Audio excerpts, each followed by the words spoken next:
This is a valve spring compressor. Just kind of opens up, closes. Usually need some kind of adapter to get the springs out and the keepers out with something like this.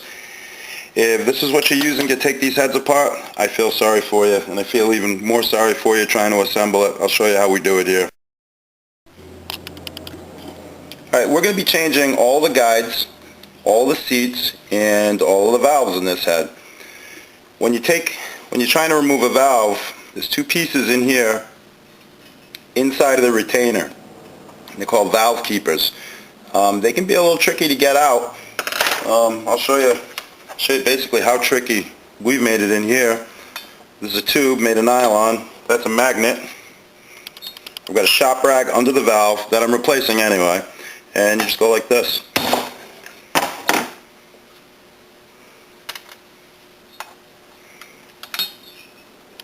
Those usually come in the first shot, and that saved me a whole bunch of time.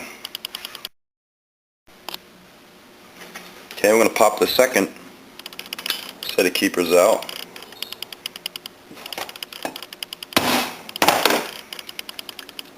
That worked perfect, just like it's supposed to.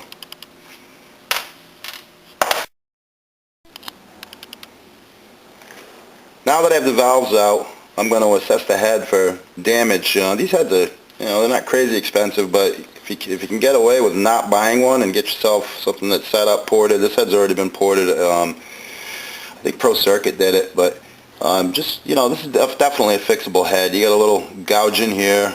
We're going to take care of this. You get another one here, and what I just noticed is the spark plug hole is on its way out, so we'll fix this while we're working this head over.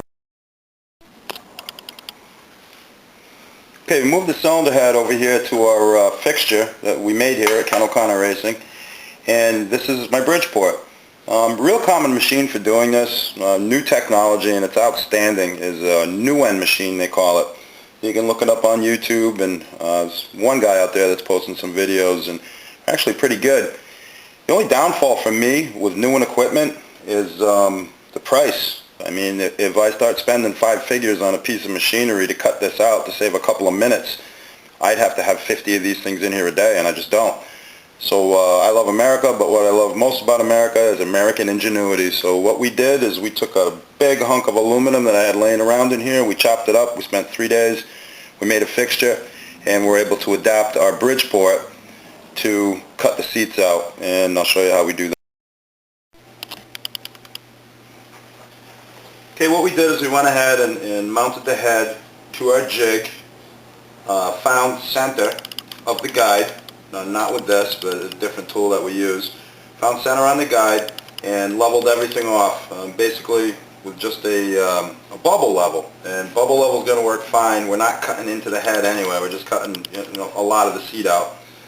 And as long as your Bridgeport's level, and the bubble level comes out on the head, you're all set. And the other important thing, obviously, is to find center. These copper composite seats, these are not fun to cut. You'd think it's really soft and it blows out of there. Not the case at all. I use a slow speed on this, some lube, and just take short cuts. What we're going to be doing is, again, I'm not going to cut the head. As I get closer and closer to the end of this seat, it's just going to grab it and it's going to peel it. It's going to come right out of there. So we'll dial off the cut, and just a little bit of patience on this, and you're going to be fine.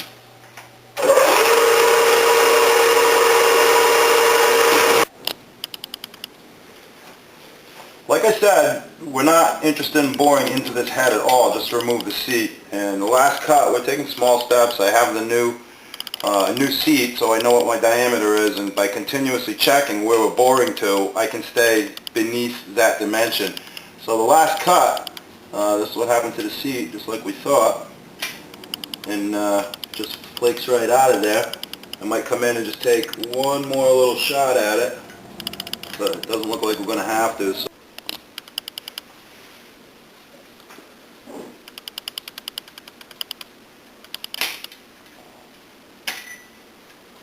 and that's it.